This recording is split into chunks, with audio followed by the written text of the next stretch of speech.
much good afternoon here. How are you doing? So how are you doing? I'm good, thank you very much. Here it's still the beginning of the day, obviously. So this is Oh my yes. first So activity of the it's day. first activity of the day. So it's 9 at your end or 10? 9 o'clock in the UK. Yeah, absolutely right. Okay. And Perfect. cold Yeah, and mornings, it's was winter. it snowing at your end too? Pardon me? Was it snowing at your end too? Because Actually, it's snowing in I'm UK. based in London. I live in London, and it was Okay, very so it's cold still fine. yesterday, but it wasn't snowing. Oh, But I know in Nottingham in the office it was even snowing. So so cute. yeah, which at this time of the year is a bit unusual. It's quite early, actually. Yeah, We so have it rather maybe in welcoming January. winters, Yeah, absolutely. Yeah. quite unpredictable. Yeah. So I think we have quite some audience already, so maybe we can start formally as well. Maybe you can check if you can share the screen. Yeah, of course. Yeah.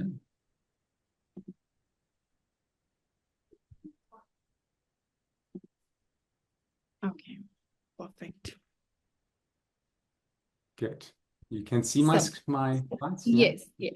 Okay, perfect. Hello everyone. Thank you so much for joining us today. And many thanks to Professor Jan Meyer for joining us today early in the morning from UK to discuss his very interesting research on patronage practices and bureaucracy. And he'll be discussing the evidence from Hungary.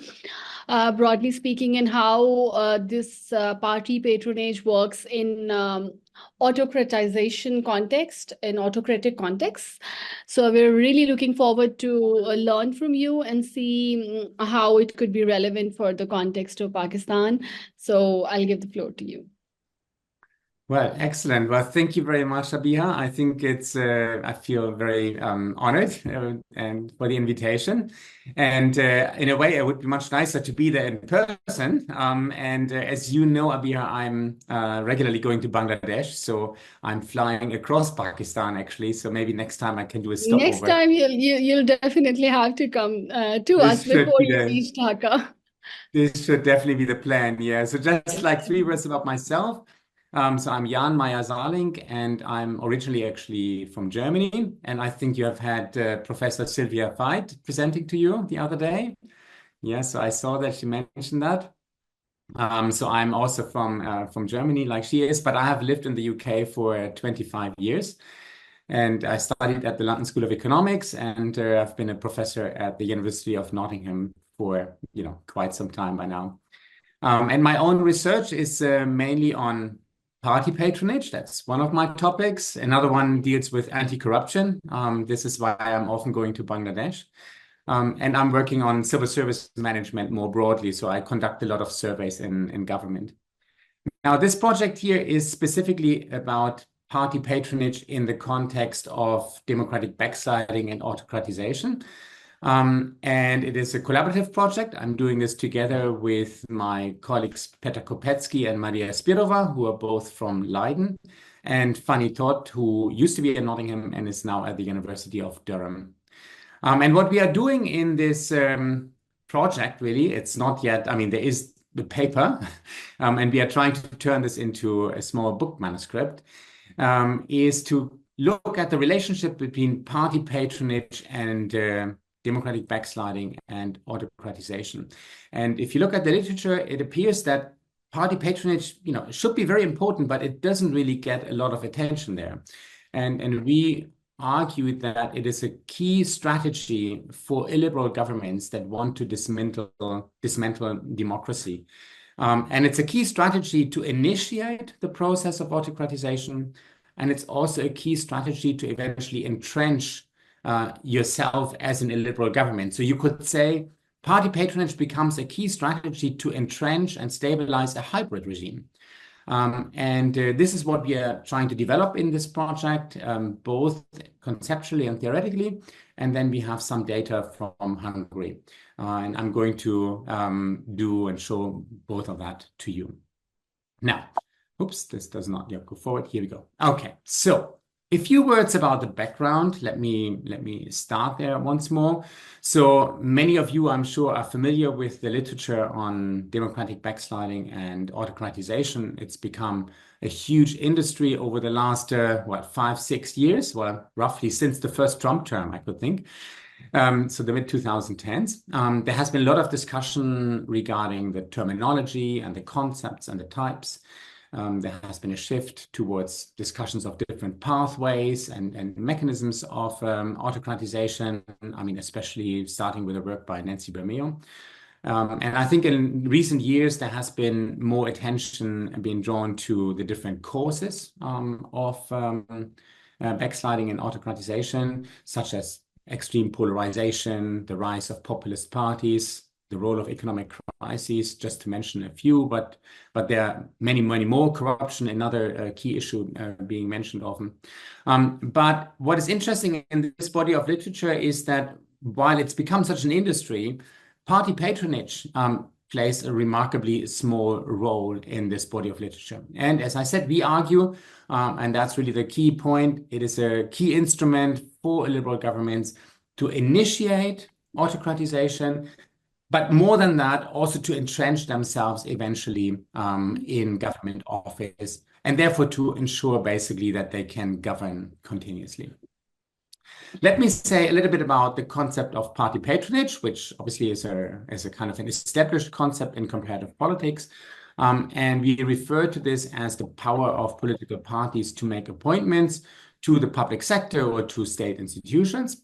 So this is a little bit different from maybe the more traditional understanding of patronage. For us, you could say, and us, I say here, this is Peter Kopetsky and Maria Spirova and myself, because we have worked on this since the mid-2000s, really.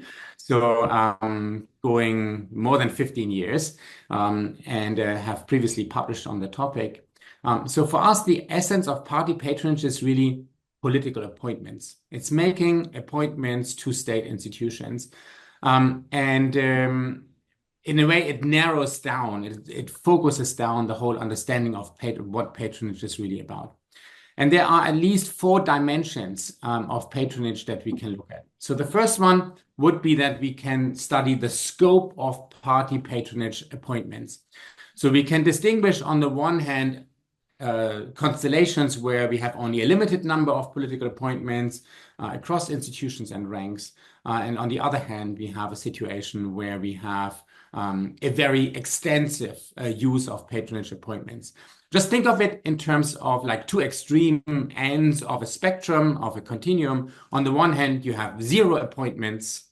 And on the other hand, you have all institutions and all ranks in the hierarchy being subject to political appointments. Maybe in a communist system of public administration, you have this extreme form of a maximum level of patronage. But in fact, there is not really a constellation where you have 0 political appointments. I mean, I can give you some evidence from the research that we have previously done. It also gives you a little bit of a comparison. So these are democracies, even though some of them are, let's say, diminished democracies. So this goes back to a project that we did in the late 2000s. So that's why it's very important to look at the very top at the time scale there. So this data, especially for the European countries, was collected in around 2008, 2009. And then it was published initially in a book in 2012. And you can see that there are countries where the scope of political appointments is very low, like the UK, the Netherlands, and Denmark. And we know from the UK that it has a merit civil service and that political parties can actually make very few appointments to the executive and also like, state-owned enterprises, etc. It's largely separate from politics. And when we did the research, this is something that was confirmed. The Netherlands and Denmark is also, very few opportunities for patronage appointments. And as a result, you don't see many of them. But then you see a lot of countries where you see on our index, our scale from 0 to 1, that are somewhere in the middle where actually it is quite common that political appointments are made. You see like somewhere in the middle of the road, Spain, Germany, somewhere there. You also see Hungary at 0.44. which indicates that a lot of institutions are subject to political appointments, and it sometimes also goes down to a certain depth into the organizations. You also see in the European context countries like Austria and Greece, especially, that have actually a lot of party patronage. And then you see the Latin American cases, Argentina, Paraguay, and the Dominican Republic, which we then added to the project. And there you see, like, in fact, the extreme cases of party patronage, where it's the top of the administration as well as the middle ranks and the lower ranks. So you have the cleaners and the drivers that are basically chosen on the basis of political and partisan loyalty. Now, I'm showing you this one to show you, on the one hand, like the variation we see, but also to indicate that in normal times of normal democratic politics, you do have usually some form of patronage, right? So this world of not having any patronage doesn't really exist, okay? So with this in mind, when we talk here about the scope of patronage, limited means that it's usually concentrated more at the top of the institutions. It doesn't capture all the institutions, but there are certain islands where there's very little patronage. Now, looking at the other dimensions of how we study party patronage, we have the so-called coordination of patronage appointments. So this is very much about deciding, decision-making when it comes to appointments. And what we distinguish is diffuse and centralized coordination of political appointments. Now, diffuse is the norm. That's relatively standard. And you must think of this as something like decentralized, delegated, where ministers have the discretion to make a few personal and political appointments in their office, or maybe some key non-ministerial bodies. So it's not that the party and the prime minister controls everything. It's more decentralized to other political leaders. Now, the other side would be, the other option would be a form of centralized coordination of making political appointments, usually centralized in the party leadership and the party that actually sits in public office. So it would be some kind of inner circle around the prime minister, for instance, or the prime minister's office, that really vets staff and vets the appointment, approves the appointment of staff. This would be central coordination. Thirdly, we have the motivation of party patronage. And this is probably the old core of the patronage concept and definition.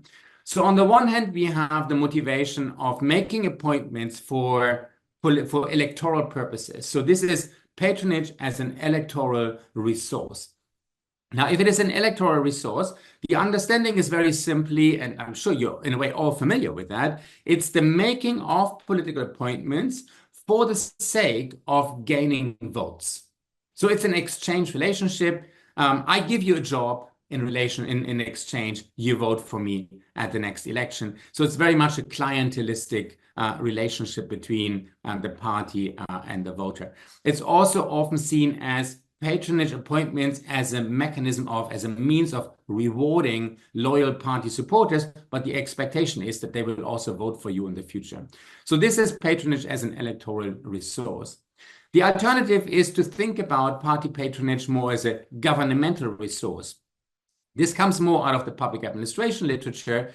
And here, a patronage appointment is a control instrument. It goes back, you could say, to the principal-agent relationship, where ministers try to control the bureaucracy. They maybe often struggle to control the bureaucracy, so they make political appointments in order to control policymaking, control coordination, get intelligence and information about what's going on inside the bureaucratic organizations, and control the implementation and flow of resources. So here it's about patronage appointments for the sake of political control. Yeah, it also means that you probably need not only partisan loyalty, but you also need some kind of professional appointees. And that brings me to the final dimension of patronage, the so-called character of our appointees. That is something which tends to get very little attention in the literature. You find this a bit more in public administration, but certainly not in the comparative politics literature. And here, excuse me, we could distinguish between, on the one hand, non-partisan professionals, and on the other hand, we have partisan loyalists, partisan careerists, in a way, politicians that get appointed to state institutions. Here we would have a basic distinction between a merit-based, let's say, professional, fairly autonomous, Weberian bureaucracy that is staffed with professionals. And on the other hand, we have like a partisan bureaucracy staffed with partisans. But of course, it means also a political party, when in power, can decide between different types of appointees. So if I'm a new prime minister, I can appoint, of course, an expert. I can appoint an academic who maybe is not a partisan loyalist, but I can also appoint alternatively someone from the party ranks. So I have some options there. And what we can see is these kinds of two ends of the spectrum. Now, for us, that's important because later on, when we analyze patronage, we will look at these dimensions of the concept. Let me move forward then to how party patronage and autocratization are connected to each other. So it's not that we are arguing it is a driver of autocratization, but rather that it is a mechanism. It is a kind of, you could say, a necessary instrument in order for autocratization to actually occur. It's quite an essential mechanism, we would argue. We have identified 5 key mechanisms here where party patronage appointments are coming into play. When you look at the literature on backsliding and autocratization, the focus is often on institutional changes. When Nancy Bermeo talks about executive aggrandizement or aggrandizement, she writes primarily about institutional changes. When others write about the centralization of executive power and the kind of like weakening of checks and balances, it's most of the time about institutional changes and much less about the appointments. But if you want to actually neutralize the judiciary, or if you want to weaken the check of the media or audit offices, well, it's not just about an institutional change. Let's think about it. Most of the time, it's also about replacing key people in those kinds of institutions. So party patronage appointments play a key role in neutralizing the external checks on executive power. So you might try to change the rules and procedures and the powers of the judiciary or constitutional courts or the media, but whether or not you do this, one of the key strategies will be to replace the existing officials with some kind of partisan loyalists who then basically work and act in your favor.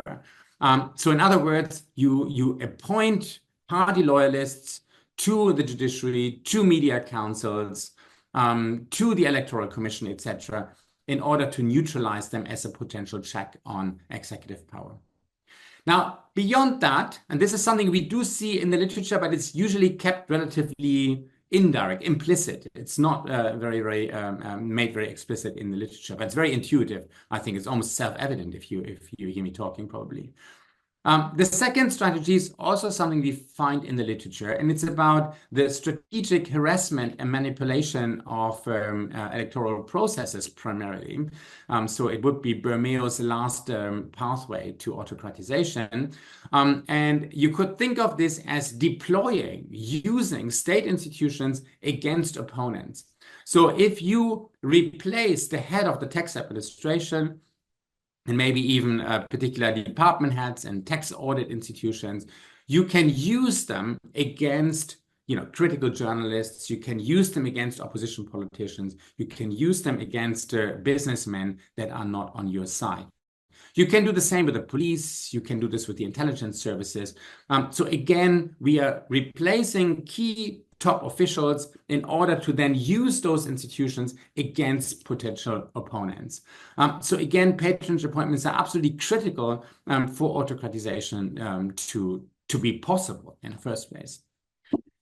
The third mechanism builds on especially the first, but also the second one. It's about using patronage appointments to neutralize the internal checks on executive power. Now, this is a little bit less, basically hardly appears in the literature, but it's very intuitive, because if you think about the relationship between the bureaucracy and the elected politicians, one way of looking at why there is a separation is that the bureaucrats, especially merit-based bureaucrats, are potential checks and monitors of elected politicians. They are selected and recruited on the basis of merit, so they are accountable to the principle of merit. They are accountable to the bureaucratic and public service ethos, and therefore they are a potential internal check on elected politicians. They usually play a role in deciding, or like at least advising on what is feasible in policymaking terms, and whether the policies that politicians propose are legal, actually, whether they are in accordance with the rule of law. So civil servants, especially senior civil servants, play a key role as the internal checks on executive power. And if you think about Donald Trump's argument, about the deep state, then it's very much about feeling uncomfortable that the bureaucracy, in a way, checks executive power in relation to the rule of law or the feasibility of certain policies.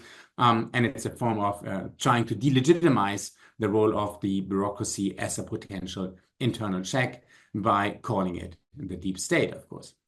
So what it means here is using party patronage appointments not selectively for particular institutions, but really for the top layer of the civil service in order to reduce the potential for the checking. Again, think about the Trump administration now, and the at least argument that is in public discussion as well about replacing a large number of civil servants.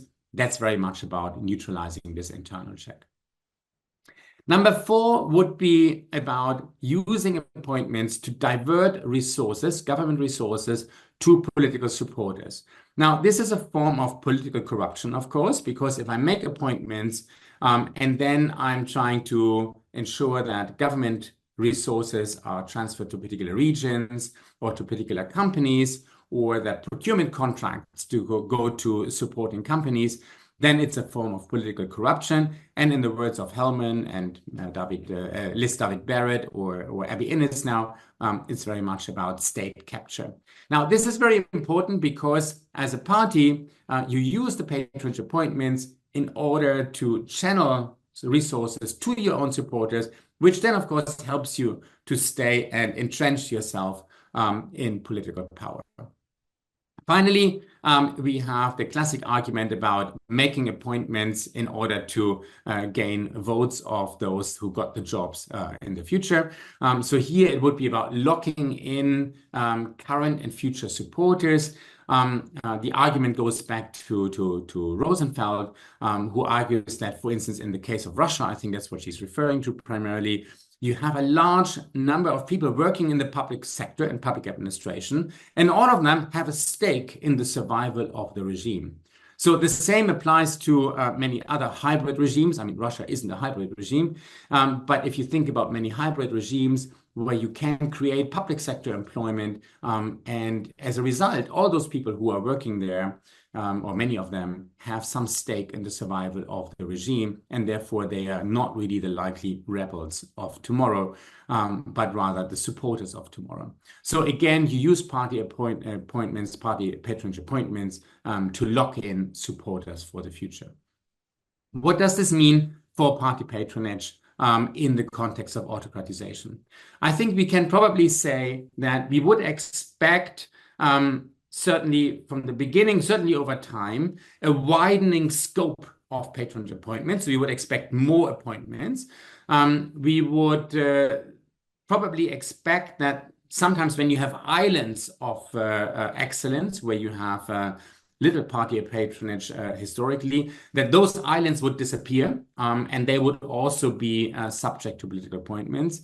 And over time, in particular, you would probably have a creeping down of patronage appointments down the hierarchies, especially looking at the fifth mechanism. In order to ensure control, you would probably see more a shift towards the central coordination of patronage appointments. Given the importance of having loyalty and having basically the possibility to completely rely on the appointments, you would probably have a shift towards partisan appointees and less interest in the appointment of professionals. And when it comes to the motivations, it's actually a bit ambiguous, because in the first instance, when an illiberal government takes place, you would probably expect quite an emphasis on controlling institutions.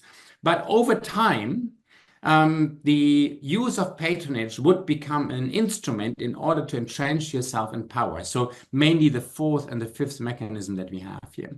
So, and I think what it tells us is that maybe in the context of autocratization, party patronage goes through different phases. So we have an initial phase where we have much more focus on, widening the scope, but really targeting certain institutions. Next, more central coordination, certainly a lot of emphasis on partisan appointees, but also a lot of focus on control. In the phase of maturation and entrenchment, you have also a shift towards not just control, but also the more clientelist motivation, where patronage appointments become an electoral resource. Again, a growing scope and a creeping down the hierarchies. And what could be an interesting consideration is the development of political cadres who provide the kind of pool of recruits for the future. These are young partisans who have a strong stake in the survival of the regime, who are often recruited when they are young, and then try to make a career in the regime of the illiberal government. So it gives us, maybe we are a bit hesitant to call this hypotheses, because for the time being, we just want to explore the argument and that we are developing here. Now, let's have a look at the data then. It's time to move to that point. So what we are doing is we are focusing on the case of Hungary, but I think, as you may have already realized from my arguments or my explanation, this is quite relevant for a lot of other countries, right? I mean, you could look at Poland, very similar development, Serbia in Europe, very similar development. And if you want to study the United States, probably it is a very good case too. Now, me traveling often to Bangladesh and Nepal, I mean, Bangladesh until the transition in the summer definitely, fits many of the things that I've just outlined. And the data would probably show very, very similar developments, maybe with a few qualifications given a different bureaucratic tradition. Now, Hungary is a very interesting case because it's often seen a paradigm case for autocratization. Hungary had a very rapid democratization in the early 90s, and then literally from 2010 onwards, you have a decline in the democracy scores. You can see this here on the right. You can see Hungary in the kind of dashed line in comparison to other countries that also became democratic in the early 1990s. Hungary was the first one to fall or to decline, and it was continuous. And in a way, if you look at 2018 here, but I mean, it's the same now, it's the one that has declined furthest here.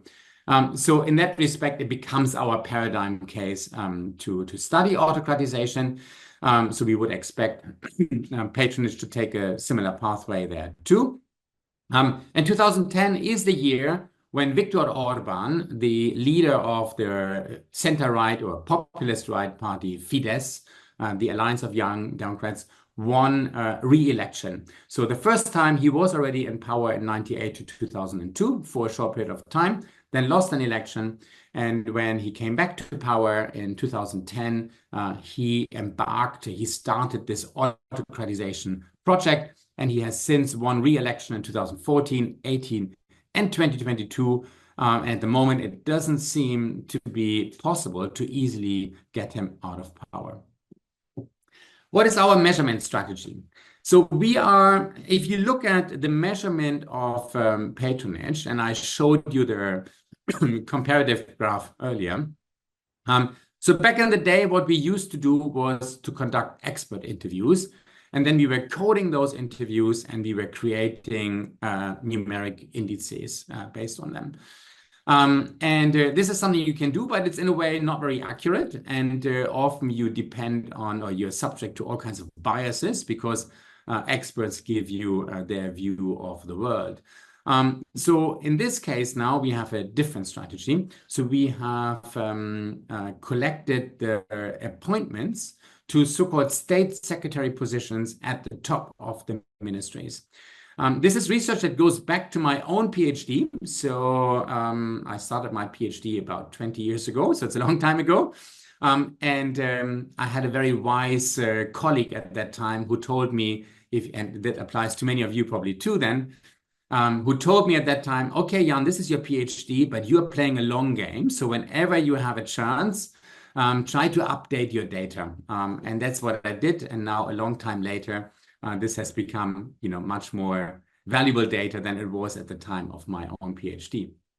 So a few words about the state secretaries. If you think about the structure of the ministries, you have always a minister. And besides the minister, you have a political state secretary who is like a deputy minister. And then you have, you used to have always an administrative state secretary, like the top bureaucrat, like a permanent secretary, who's the administrative head of the ministry. And below that, you have general directors, or we call them here deputy state secretaries. They are leading usually groups of departments. I suppose in the case of Pakistan, it is very similar. Now, in the Hungarian context, in addition to these deputy ministers, which are called political state secretaries, and you also have so-called state secretaries. They are somewhere between the political and the bureaucratic level. You have several of them, but they were only added to the hierarchy in the late 2000s, early 2010s, so the time when autocratization really kicked in. But it tells you that you have a fairly typical structure. You also have some advisors.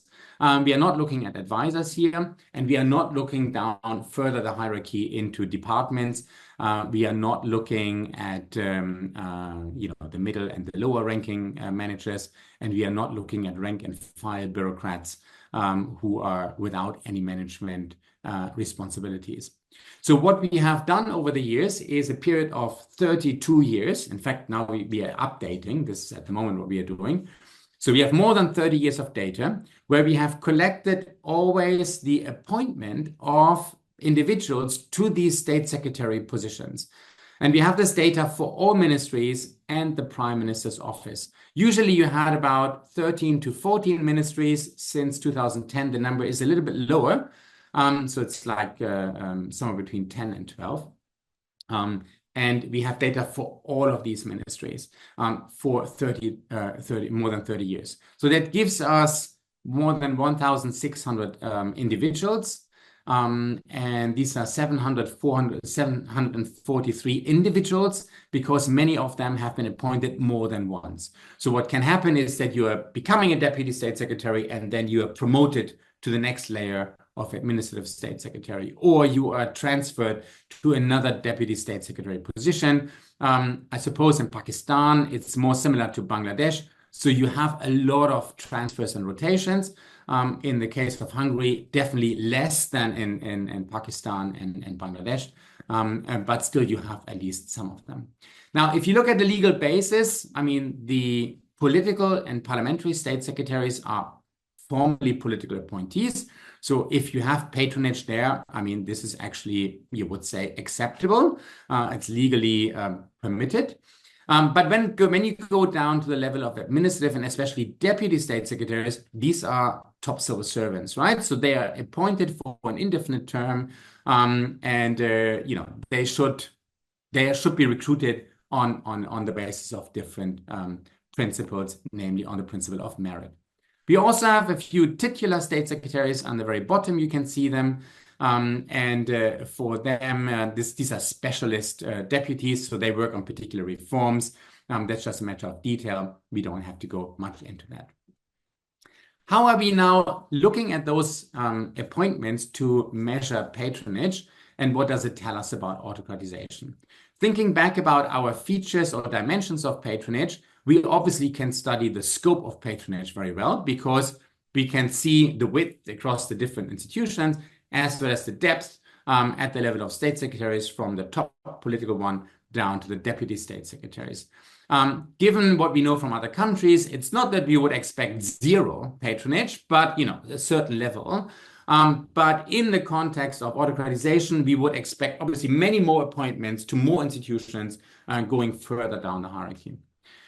We can say a lot about the character of appointees because for each of these appointees, each of these state secretary, we have collected a CV.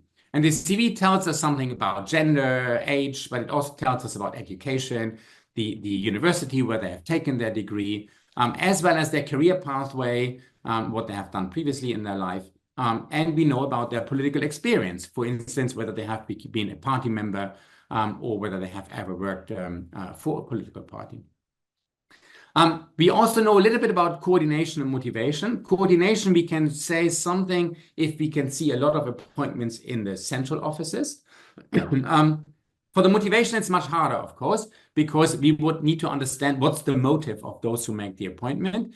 But what we can see is certainly whether the appointments go into certain directions and certain institutions. I will get back to that later on when I show you some data. How does this tell us something about the mechanisms of autocratization? For instance, we can see whether internal and external checks are eliminated. Now, we are not checking appointments in the judiciary, but think about it. If you want to change, if you want to politicize the judiciary, you probably have to start in the Ministry of Justice because that plays a key role in influencing appointments in judicial institutions. The same could apply to the police or the tax offices. You usually have to start somewhere in the ministry. So even there, it tells us a lot about whether particular institutions are targeted by the illiberal government. By looking at the character of the appointees, we can also say something about the emergence of new political cadres, maybe the emergence of new institutions that are feeder institutions and become therefore the new kind of like recruitment channel for future political appointees. So also by focusing only on the state secretaries, you could say, oh, but you only see like a little part of it. But as I said, these state secretarial appointments are very critical because they tell us something about whether other institutions are affected. And also, a state secretary has a key role to play in making personal policy decisions further down the hierarchy and outside the ministries. So it's in a way also a proxy for overall patronage. Now, let's look at data. The first, I've got 3 different kinds of indicators for you on the scope, and I will take you through each of them.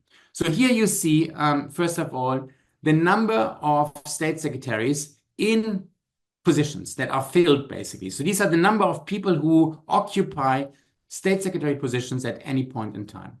And you can see the period here before 2010. So you have approximately between 75 and 110 or so appointees in position at any point in time. You have a reorganization in 2006, which leads to decline. And then comes the critical moment in 2010 when the illiberal Orban government is taking office. And you can see an enormous rise in the number of people who are appointed to state secretary positions. So clearly, first of all, it's about catching up to where they were before 2006. But subsequently, you see a continuous growth in these top positions. So that certainly shows, I think, already quite clearly that there's a change, right?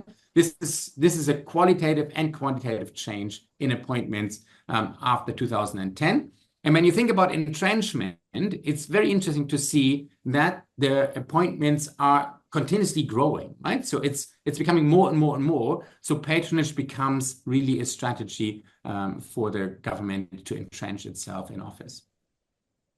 Now we are not looking at the people who are in the positions, but we are looking at the new appointments every year. So here you can see the different peaks now. So you see it's not flat, right? If it were meritocratic and depoliticized, it would be a flat line. But it's not a flat line because you see peaks. 1990 is the first election after the fall of communism. 1998 is an election, 2002 is an election, 2010 is an election, and each time the government changes from left to right and back to the left to right and right to left. And 2010 is the watershed. It's a critical election, and the number of appointments is higher than during any of the previous years. So that clearly provides some kind of support for our argument that patronage plays a key role when autocratization is initiated. Now, what is interesting is that in subsequent election years, 14, 18, and 22, we have even more new appointments. Now, from the perspective of control, this doesn't seem very plausible. But if you think about patronage as a strategy for an illiberal government to entrench itself in power, then it makes much more sense, because these appointments are there to entrench the Orban government in office. The third indicator we have here looks at turnover. Now, turnover is about people who have been replaced, who have been thrown out of the, who have been dismissed from their positions. You see, first of all, in 1990, so here we don't have the years, but we have the government changes. Sorry. So in 1990, obviously, you had a complete clear out. And then you always see certain peaks after election years. And you see here on the towards the right, you see the main peak, and that's 2010. And the interesting thing here is really that, excuse me, that the turnover is 100%. Now, 100% is like in 1990. So it means that it has literally been a regime change in 2010, where the entire group of state secretaries in political and in civil service positions has been replaced. Yeah, you can't really have more than 100%. That's all that's possible. It remains higher after that, but not at the same level. So I think what we can take home from here is that the type of patronage we see in 2010 after the illiberal Orban government takes office is of a different kind and a different quantity. However, in subsequent years, patronage remains very, very high. And this, in a way, indicates that during the period of entrenchment, patronage remains very important. Now, let's look at some of the other elements of the scope. So here we have the depth of the appointment. So we compare by rank. Maybe what is most interesting is to look at the graph here on the left, where we look at the number of state secretaries that are in position at a particular point in time. And you can see that it's the green and the red line that are really growing. And the green line, these are deputy state secretaries. These are actually civil servants, right? Senior civil servants, and their number is continuously growing. Now, you could say, well, let them grow, but on the right, you can see that the appointments are primarily made during the election years. So there is some kind of indication that these deputy state secretary appointments are politicized. So what you can see here, I think quite clearly, is this argument that over time, patronage has crept downwards. It has moved down the hierarchy. And you can probably expect that it's moved even further down than the deputy state secretary position. So now comes a bit more of a difficult graph, which in a way I don't even want to say very much, because this is about the different institutions here. So ignore all these kinds of colorful bars there for a moment. So what we have tried to do is we have tried to look at the appointments by ministry or group of ministry sector, basically. And then we have tried to see, whether certain ministries were subject to fewer appointments than others before 2010, and whether after 2010, basically all institutions, all ministries are subject to appointments. So here, the only thing that is maybe relevant to look at is on the left here, is that compared to 1990 as a baseline, you see that after 2010, generally the number of appointments in ministries increases. But I show you a few examples here. This is the Ministry of Justice. Now, the Ministry of Justice is very important in the Hungarian context. The first reason is that before 2010, the Ministry of Justice was an island of excellence, you could say. It was an island insofar as it was quite depoliticized. And in the Ministry of Justice, it was stable, and you didn't have many political appointments. And that was the case for the entire 20 years from 1990 to 2010. Now, in 2010, with the beginning of autocratization by the Orban government, one of the first things that the new government did was to politicize the judiciary through institutional changes and also personnel changes. Now, but about how to do this really? And I think here my argument from earlier comes back. You need to get control of the Justice Ministry. And if you hear at the moment the arguments about the Trump administration, it's about getting control of the Justice Ministry. And now look at the graph on the left, first of all. You see that before 2010, there are always a few appointments, but also during the election years, a few more, but not many.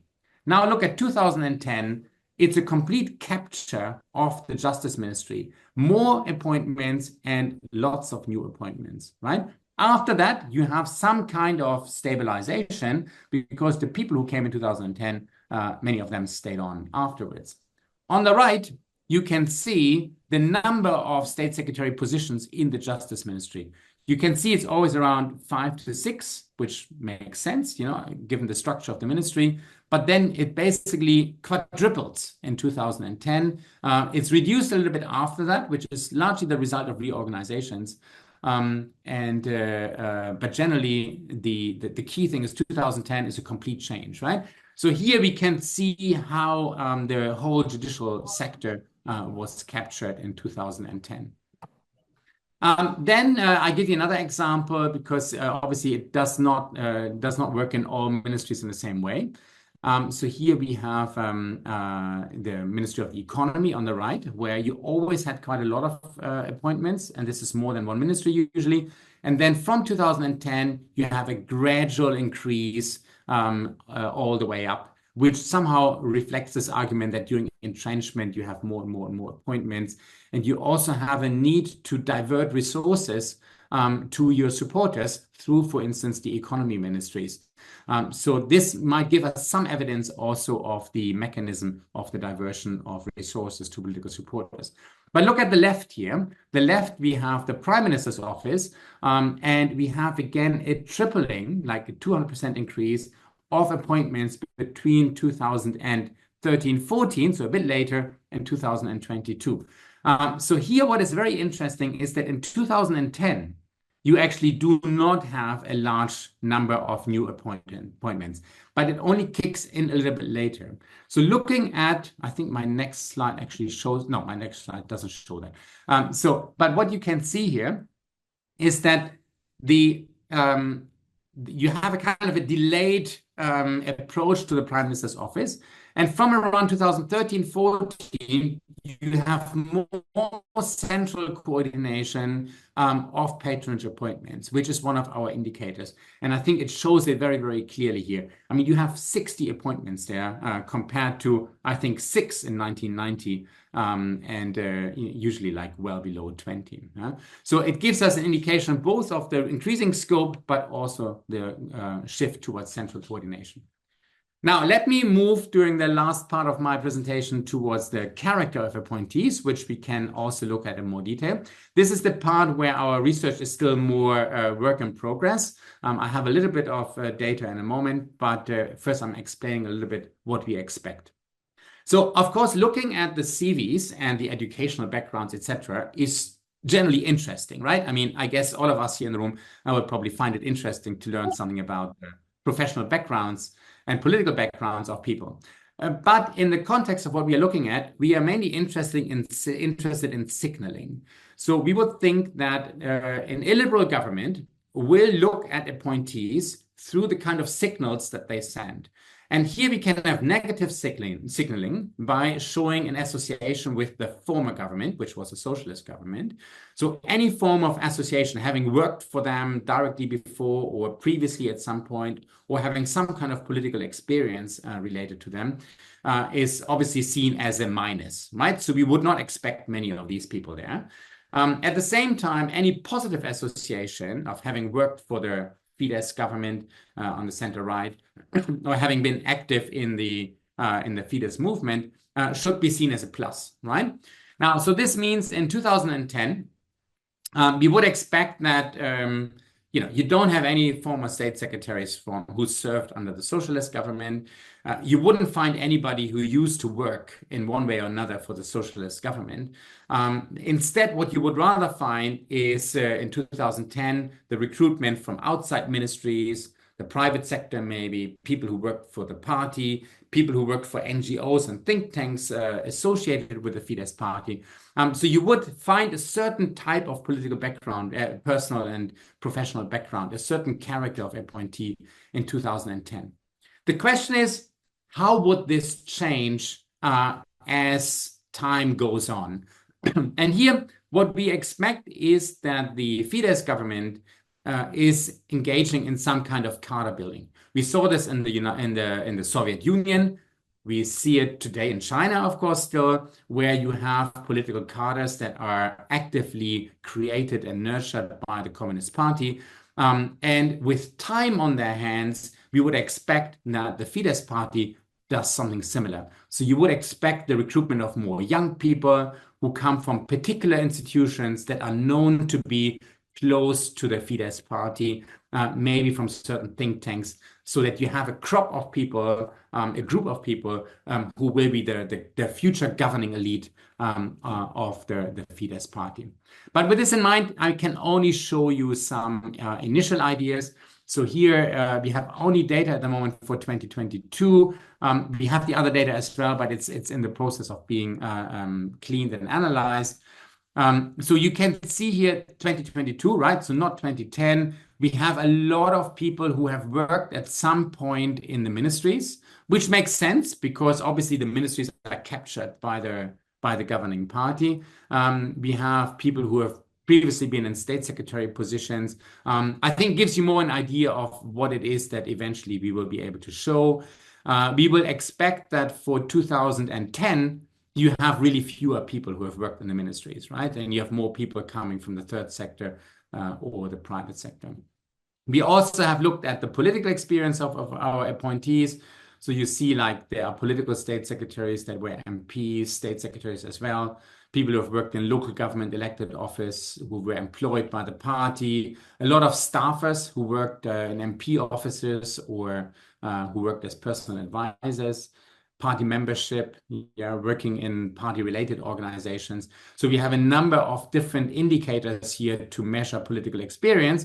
You see that about 25% have experience as political staffers. If you recalculate this, more than about 40 to 50% of those people who were in office, who are newly appointed in 2022, have at some point been politically active in one way or another. So there's a lot of political capture, you could say. We looked at age as well, and you see here 98 is 99 is the first time the Orban government came to power. But interestingly, look at the period here from 2013, where suddenly you have an influx of young people. And this indicates for us the start of cadre building. So we have the shift towards getting more relatively inexperienced young people who are then really locked into the regime and support the Fidesz and ensure that they stay in power. So conclusion, time is definitely up, 50 minutes. Party patronage, we would argue, has been a little bit overlooked, but is a key instrument to initiate backsliding and autocratization and to entrench an illiberal incumbent government. In a way, you could say it's a strategy for a hybrid regime to stabilize. We can clearly see a strong shift towards extensive patronage since 2010, which, however, interestingly, is really something that, is continuous, right? So you have like a new peak in 2010, but you have more of that in the subsequent years.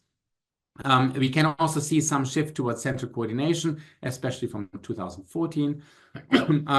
We can see that we can already see and expect more of these direct and indirect signals of partisan loyalty, which we need to compare still to the other governments. And when it comes to the motivation, we can probably say that for 2010, there's still a lot of focus on control. But as time goes on, patronage appointments increasingly become an electoral resource to build cadres and also to control the flow of resources.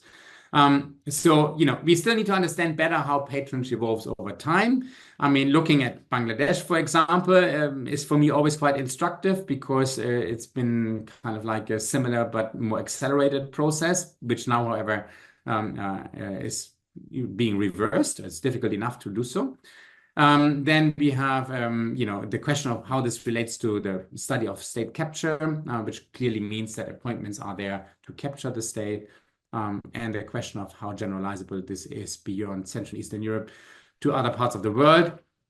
I referred to the United States a few times, which, I guess we have to wait and see a little bit how things are evolving there. Bangladesh is a good example of similar experience. I guess Turkey might also be interesting. Poland is an interesting case where we have now seen the difficulties of reversing the previous policies of patronage and autocratization. That brings me to the end. Thank you very much. And if you have any questions, please, this is the moment. Okay. Thank you so much for a very interesting talk. And whenever I'm listening to all of these conversations, we are discussing this. Why is it easier in European context to gather this data? Because we really, really struggle to even get the CVs of the civil servants and even the education and the final degree. So it was quite a struggle and we couldn't find this kind of data. But this is really interesting that you can access it. Could I ask? I mean, so you have tried to look at CVs of ministers and then also bureaucrats? Yeah, we were looking at the bureaucrats, the senior ones who are serving at the head position, like serving as the head of an organizations working under the ministries, but we couldn't find the CVs for 97% of our sample. There's no evidence. Only 3 or 4% of people have LinkedIn accounts, so you can actually figure out, okay, what they have done. And it is almost impossible to find in the CV or anywhere, obviously not on LinkedIn at least, that they had any affiliation or they ever worked for a political party as, for instance, in any capacity. So you cannot really get that data. It's so interesting that in the Scandinavian context and in other European contexts, people have this kind of data and you can easily see that. Talking to the bureaucrats, it was the most prominent answer was first thing, nobody asked us for a CV, and second thing, we're not looking for a job, so we are not posting ourselves on LinkedIn. So yeah, it's interesting. And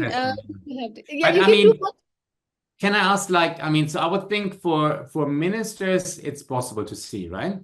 There you would ministers, know. No, I don't think. I think it's pretty much impossible to do for the ministers. For the secretary. Okay.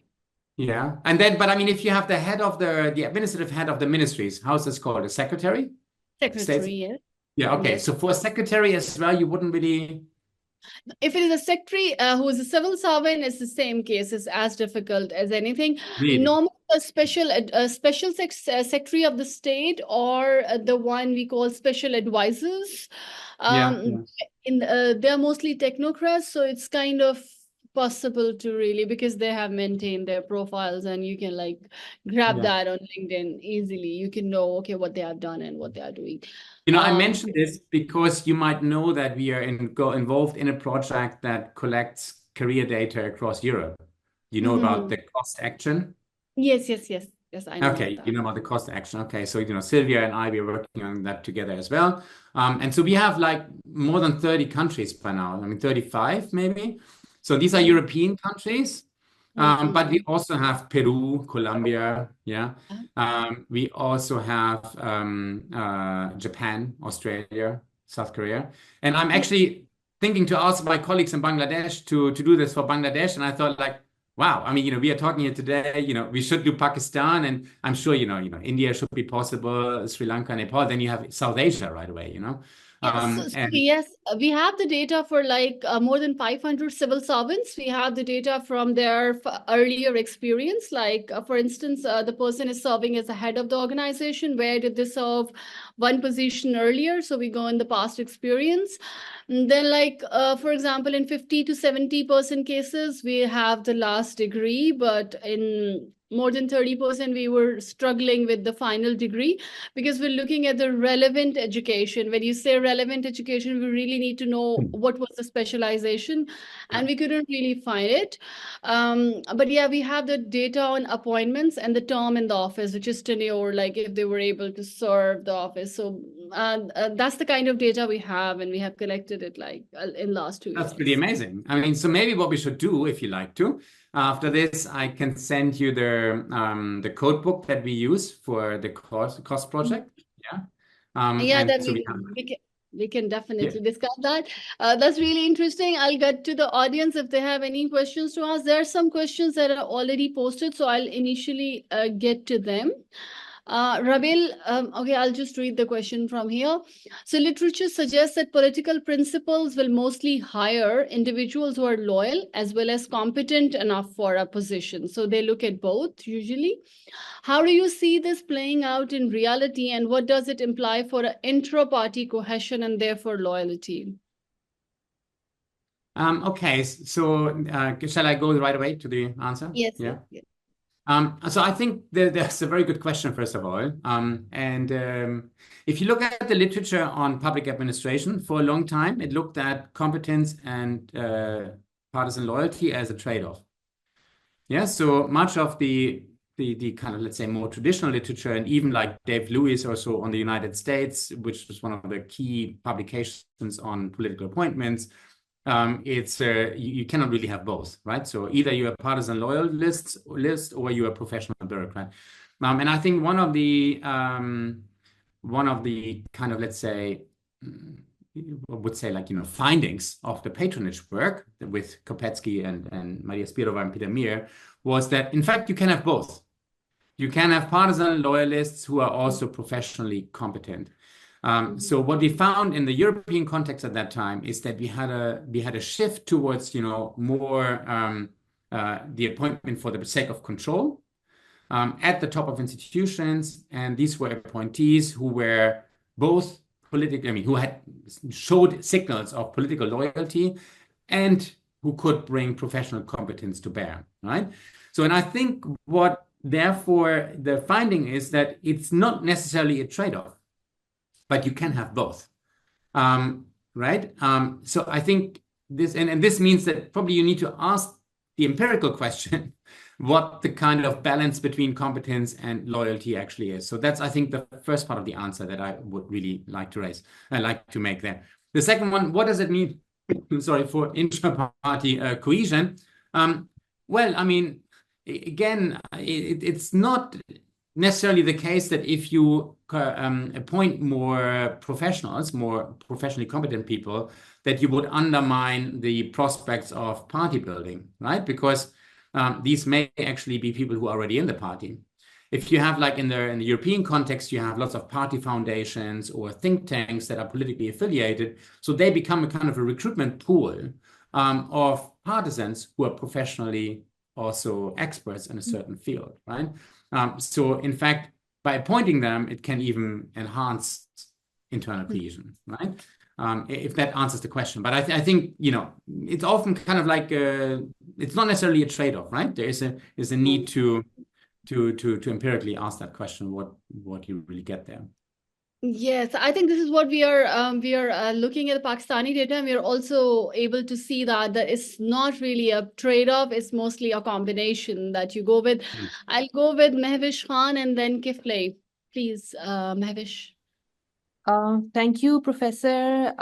It was a very insightful session, very informative. Thank you again. My question is that since you have done an extensive research over this topic, what do you think are what are the gaps that you still think that are existing with regards to ineffective representation or weak leadership that contribute to democratic backsliding? And another question is that do you think that patronage is only encouraged or predominantly encouraged during autocratic or hybrid regimes? Thank you. Okay, so let me start with the second of the two questions, right? So I think just remember the very first graph that I showed, where you could see variation in patronage across, many Western democracies and then the Latin American cases. I think one of the findings of this patronage project we conducted in the late 2000s, early 2010s, was that patronage is quite widespread. Yeah, so I mean, the fact that, or the argument that patronage is bad and there is very little in Germany or France or the UK is a myth. And this is actually quite important to point out because, I'm working a lot on Central and Eastern Europe or the Balkans or, further east. And people say, oh, we have to have a British merit civil service, or the German bureaucracy is so competent and professional. And you have to explain, first of all, that there's also a lot of patronage. Maybe in Britain, there's less than in Germany, but you also have it there, right? However, and this is now the however, you have less than maybe in the Latin American cases, less patronage. And second, in the context of autocratization, you tend to have also more, clearly more and more targeted patronage appointments than during the period of normal democratic politics, right? So I hope that answers your question. Yes. So it's not only about autocratization, but you have it everywhere, just probably at a lower degree. So autocratization gives us a new quantity, but in a way also a new quality, right? Your second or your first question about ineffective leadership and what to look at, or what are the kind of like gaps, right, going forward. I think, you can look at this question probably in a number of different ways. I think one of the most interesting questions is about this entrenching. So what happens after autocratization? Yeah, much of the research looks at, how to save democracy or how to kill democracy. But what happens actually after those kinds of hybrid regimes have been established? And I think that's something we know still much less about. So you could say about this period of entrenchment. And this is also where I guess leadership in one way or another comes into play, because now you create a kind of dilemmas. If you have appointed a lot of partisan loyalists, well, unless, if it goes at it's an empirical question, right? If it goes at the expense of professional competence, you open the gates for all kinds of corruption and ineffective government. So, I guess that's one kind of question, whether those, appointees who have been recruited and appointed in the context of autocratization, what's the impact on public policy? What's the impact on coordination? What's on the impact on outcomes? And you can look at that in a number of different ways, right? You can look at, procurement. You can look at policy, service delivery at the local and the regional level, and see whether patronage appointments really have an impact on where resources are flowing to, and also whether the quality of the resource delivery and service delivery maybe declines. Yeah, I think that's probably the interesting part to look at, I would say. Yeah, I would like to do this next. It's just difficult to observe. Yeah, thank you. I hope it answered the question. There's a question from Kifli. Yeah. Yes, thank you very much. I'm Kifli, and probably I'm the only one who is joining this webinar from different geography, probably. I'm from Leuven and originally from Ethiopia. I'm joining the session because of my area of interest is here, and I met Jan quite 2 or 3 years ago in Leuven. So thank you very much for this interesting presentation and empirical evidence, which are really impressed. I have 3 specific questions to Jan. One, I can, as I can see from your empirical evidence, there are a lot of patronage practice across different countries based on different dynamics and motivations, including scope. So if so, how and to what extent this kind of party patronage system jeopardize and influence the institutional well-being and capacity of bureaucracy, in particular civil service systems? And the second one, I think the American system is quite very controversial issue when you talk about politicization in patronage practices. And for example, if we take the forthcoming Trump administration proposal replacing a large number of federal bureaucrats with patrons, and then could we consider as democratic backsliding of USA, or it's just politicization of civil service, in particular to USA? And my third question is that, as we know, governments both in developing and developed countries usually appointed a professional or kind of technocrat expertise appointment as an advisor for their different purpose. So should you consider those appointees as patrony or just like any other? Thank you very much again, Jan. Great, yeah. Good, excellent points. Thank you for attending and thank you for these comments. So on your first point about the consequences of patronage appointments for, you call it institutional well-being and the capacity of the civil service, yeah. So in a way, I defer back to the answer I gave earlier about, what are the kind of interesting next questions to explore. But I can also point you to some of my research findings from my other line of research, which is about conducting public employee surveys and assessing how management practices influence staff satisfaction, staff well-being, as well as ethical behavior, and unethical behavior. So from that line of research, there is, because it's survey research, you have a large number of observations usually. So there is, it's pretty evident really that generally politicization is associated with less staff satisfaction, less staff well-being. Yeah, so you find generally negative consequences of it. Less work motivation, less public service motivation, so the willingness to sacrifice yourself for the good of society. So it has actually only negative consequences.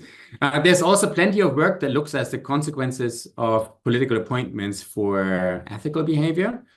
And I've published on that myself. You may have seen that. So you find that it's associated with corruption. Yeah. And you have politicization of promotions, politicization of recruitment. Yeah. So it's at different levels, whether it's senior level or entry level.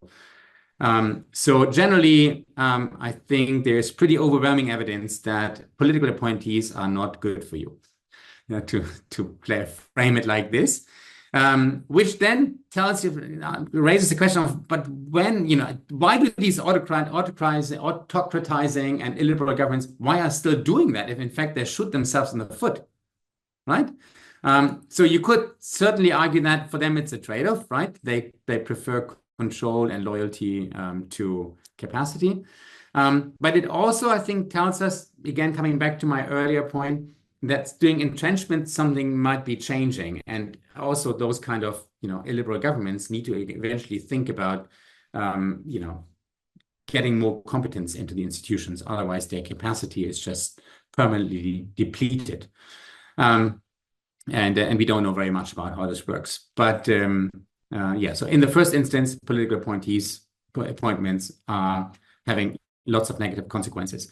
About the US case that you mentioned, so there's evidence from the VDEM project and others that consider the US having undergone backsliding since the mid-2010s.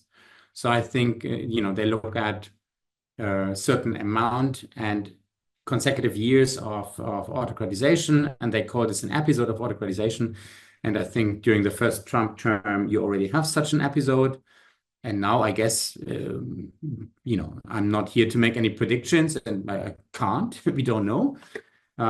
But, from the rhetoric, there are certainly attempts that you would say, would weaken democratic checks and balances on the exercise of executive power.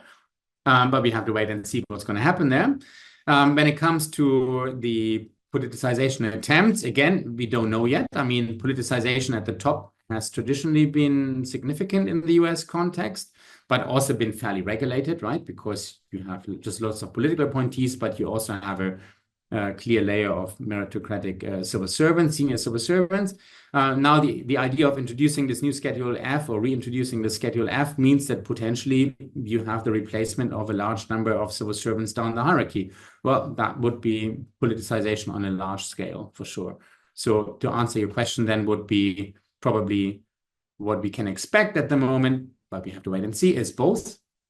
Maybe more backsliding and more politicization, but we have to, it's an empirical question. We can't tell. It's not our job, I think. Finally, the role of advisors. So patronage appointments can, of course, be made to any kind of position. So if you have a personal advisor who advises a minister, and this is maybe someone who serves at the will of the minister and doesn't have to meet any particular criteria, then, it is open to a patronage appointment. But of course, a minister doesn't have to make that appointment, right? Can keep the position vacant, can choose to appoint maybe an expert. So then it would still be a patronage appointment, but the appointment of a professional expert. But in principle, any position in the state administration is potentially subject to patronage appointment. Yeah, whether it's made is a different story.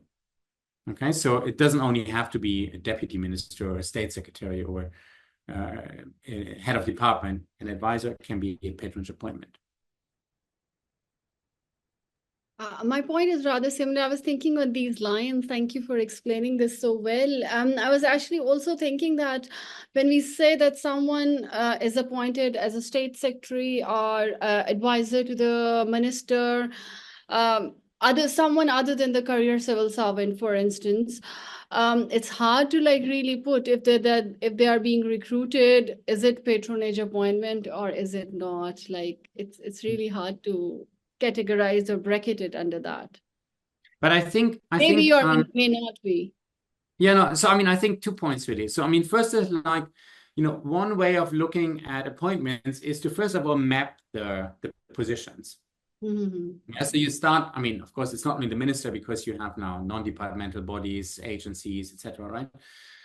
Presidential offices. But let's only look at a ministry, right? So in a ministry, you have a minister, you have maybe a deputy minister, you have a secretary, right? You might have an advisor. So I think step number one, in a way, is to map the positions that you have there. So once you know what the positions are, you can ask your question, okay, who is appointed?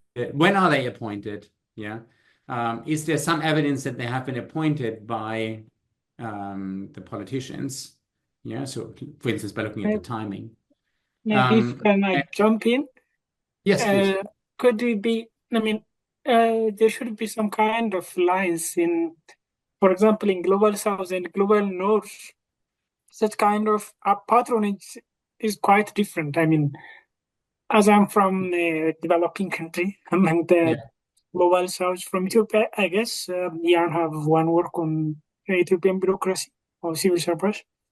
Yeah. In developing country, the political patronage, in particular the upper echelon, when the bureaucracy becomes less responsive or not will to properly handle the policy process, the politicians appointed such kind of technocrats for control the policy process.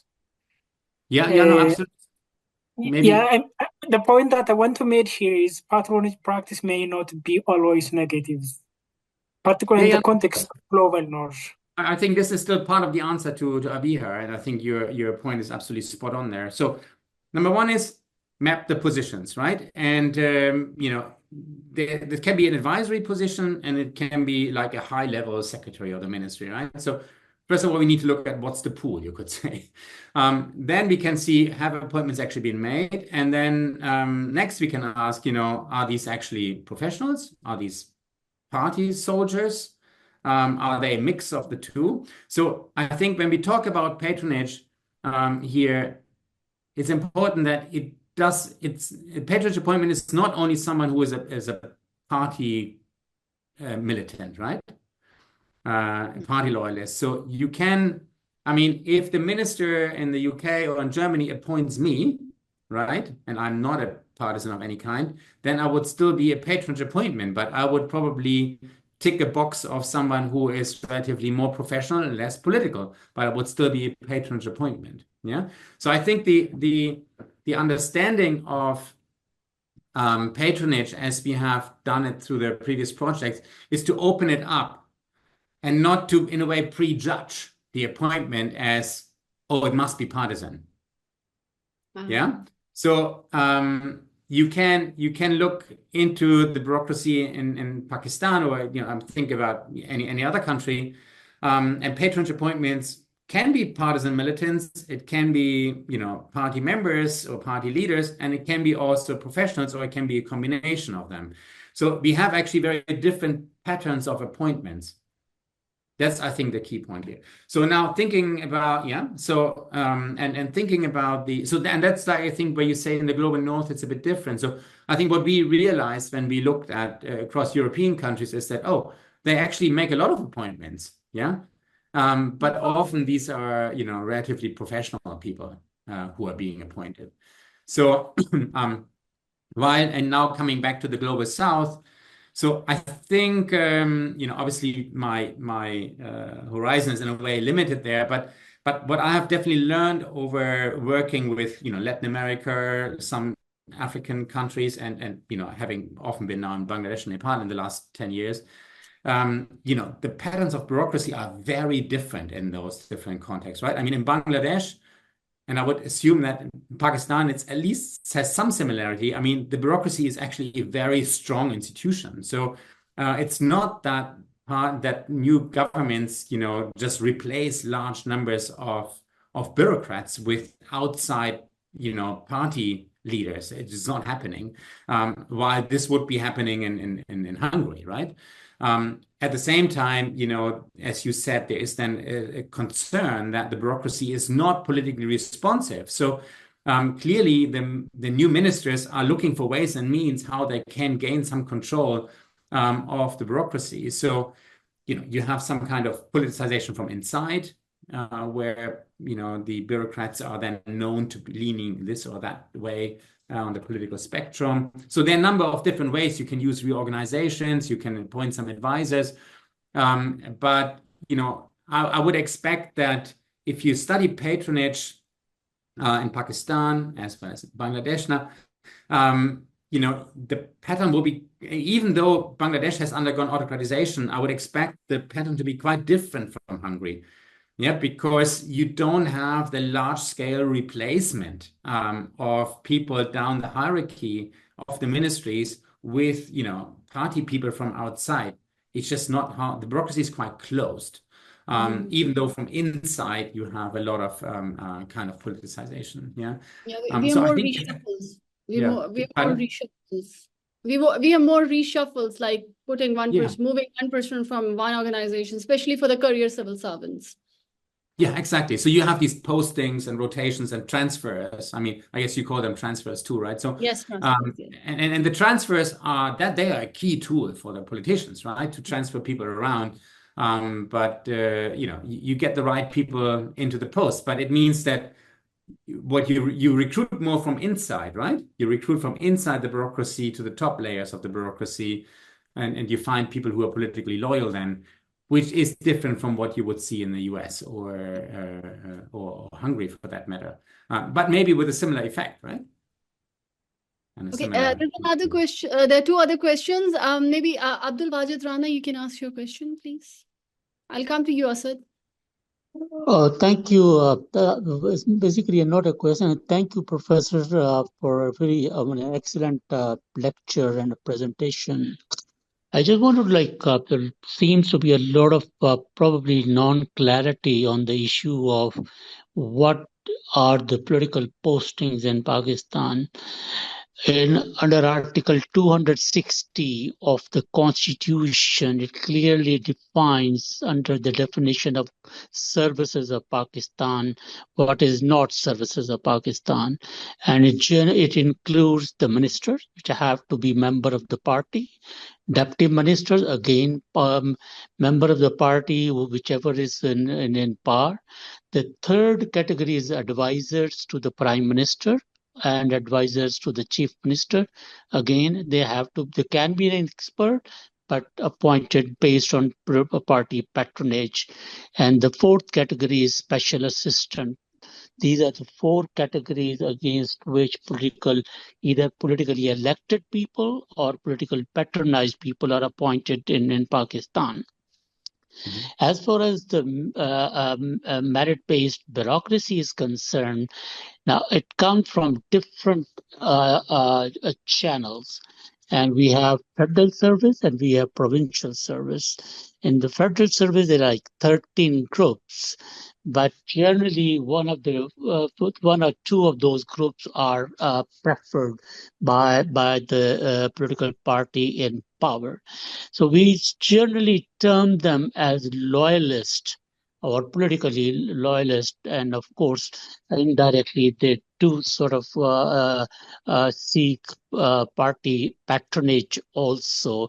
And this phenomena started in Pakistan post 1988, when the bureaucracy clearly started dividing itself in the camps of two political parties in Pakistan.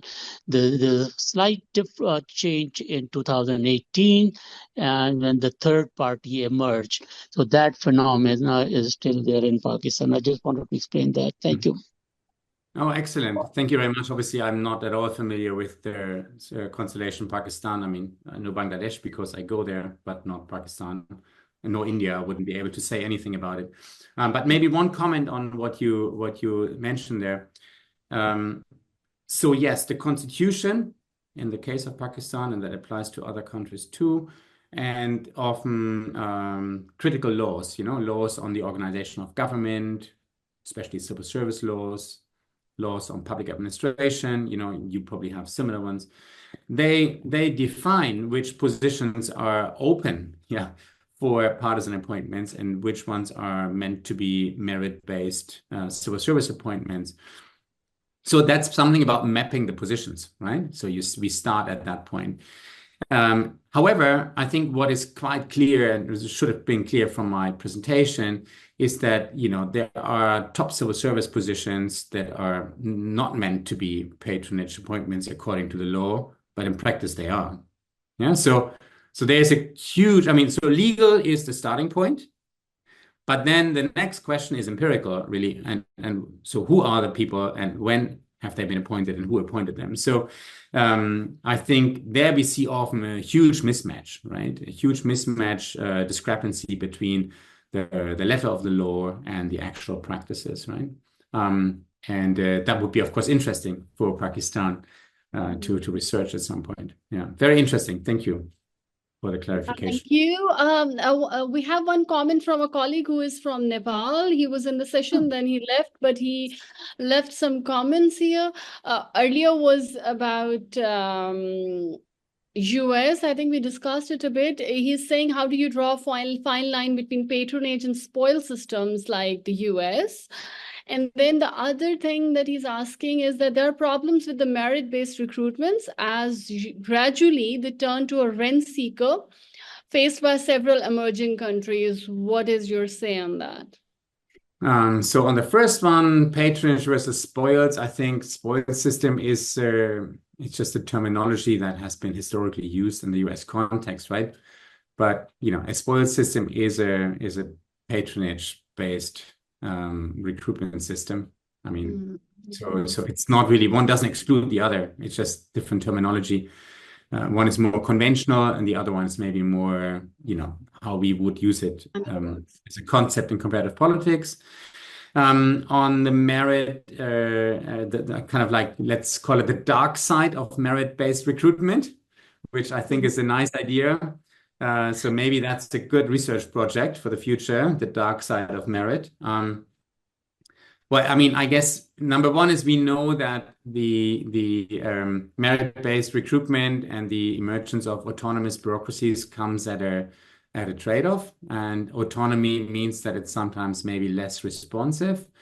Studying the bureaucracy as an actor, as in a way, political actor or an interest group, means that they become rent seekers. Yes, so I guess this is where we have different types of control instruments in place, right? I mean, so we have a number of external, internal accountability mechanisms. We have the key issue of creating a public service ethos that hopefully leads to the internalization of values that kind of prevent or mitigate this kind of rent-seeking behavior, but push bureaucrats down their public service orientation, public service motivation. Well, there's plenty of research on it, but clearly I'm aware that especially the very autonomous, closed bureaucracies in South Asia sometimes have features of rent-seeking institutions. Yeah. Okay, thank you so much, Professor Jan. We had a wonderful session, and I think there's still people with questions, but we have taken good enough time from you. So I want to really say thank you so much for your time and for being here, and all those who participated and joined us from outside ITU. Thank you so much. Thank you, everyone. Well, thank you. Thank you for having me again, and thank you all for attending and for the great questions. Yes, wonderful. Yeah. Okay. Okay. Have a great day then. Yes, have a great day. Thank you. Bye-bye. Have a nice day. Bye.